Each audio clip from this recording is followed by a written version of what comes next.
You don't need fancy pants ingredients to make amazing pizza at home. And to prove that, I'm gonna go ahead and make pizza using only ingredients I can find at the dollar store. Let's go shopping.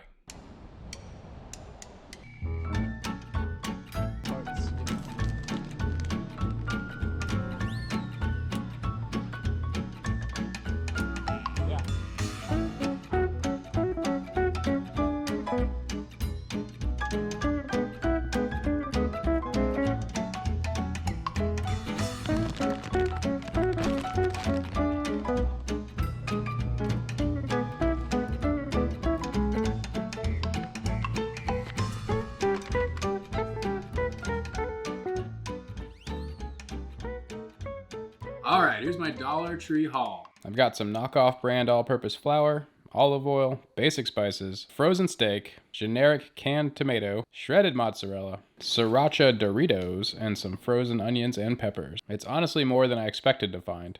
All in, I spent $23.72. So I'm cheating a little bit and using some active dry yeast that I had at the house. First up, we gotta make some dough. In a large mixing bowl, add 600 grams of room temperature water, then 1 teaspoon active dry yeast. Give it a stir and add 1,000 grams of that less than premium flour, 20 grams of salt, 20 grams of olive oil, and get it on the mixer. We're gonna mix for 15 minutes on low. Cover and let it rest at room temperature for 1 hour. After an hour, divide your dough into 4 equal portions. Ball these up by gently pulling the dough apart, then fold it back onto itself, rotate 90 degrees, and repeat this motion until you have a nice tight ball. Place your balls into a greased container and store in the fridge for 24 to 48 hours. Okay, let's prep some sauce for a classic cheese pizza. In a deep pan, add a 1/4 cup of olive oil. Let that get hot, then add some chili flakes and onion powder. Let them toast for just a second, and then add your crushed tomatoes. Bring it to a simmer and add a good dash of the garlic powder. Simmer for 10 minutes and then let it cool. Not the most exciting sauce in the world, but it's going to get the job done. Okay, real quick, let's throw together a cheese pizza. Stretch, sauce, cheap shredded cheese into a preheated 550 degree oven on a pizza steel. Cook for 6.5 minutes. Boom, cheese pizza. Total cost for this pizza was $2.16.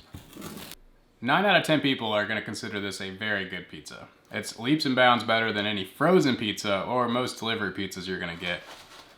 It's far from the best pizza I've ever made. Obviously the cheese is kind of the limiting factor.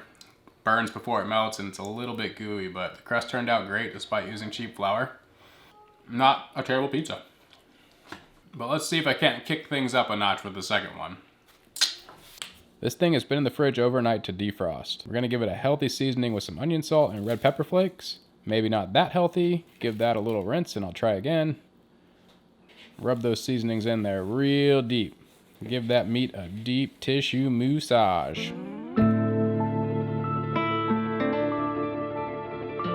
In a saute pan, get some olive oil ripping hot, like moments from bursting into flames hot. Toss in your steak and saute on each side until you get some nice color.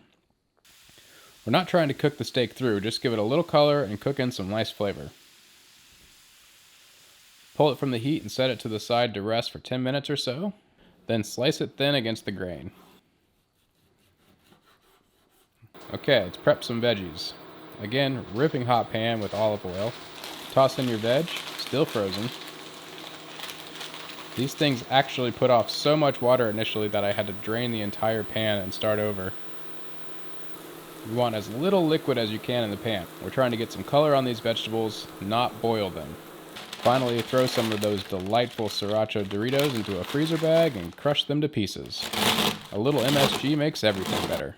Let's build this beast. Stretch that dough ball, then add a little olive oil and brush it all around. Next, add a little of the shredded mozz, then your veggies, now your steak, and a little more mozz. Into the 550 degree oven for 6 to 8 minutes. When it comes out, I'm going to hit it with those crumbled Doritos. And just to keep it extra classy, a little olive oil drizzle. Bam! Dollar store steak bomb pizza. All in, this pizza cost $4.68. The bulk of that was the steak. Alright, moment of truth, let's try out this steak pizza. Sriracha chips probably over the top, but You know, YOLO. Good crunch, good chew on the crust. A little bit of a gum line. Cooked it a little low, I think. Steak is surprisingly tender. It didn't overcook in the oven. I was a little worried it might. It was thick enough, though, that it survived. The onions and peppers are good. I'm a little worried about those, too. I'm digging the spice and the crunch from the sriracha chips. I know that's a little unorthodox, but still pretty tasty. And they're $1. Can't beat $1. That's actually really good. Just about any pizza fan would be happy to have this pizza. Despite it coming from the dollar store, it's pretty tasty. Dollar store pizza. Why not?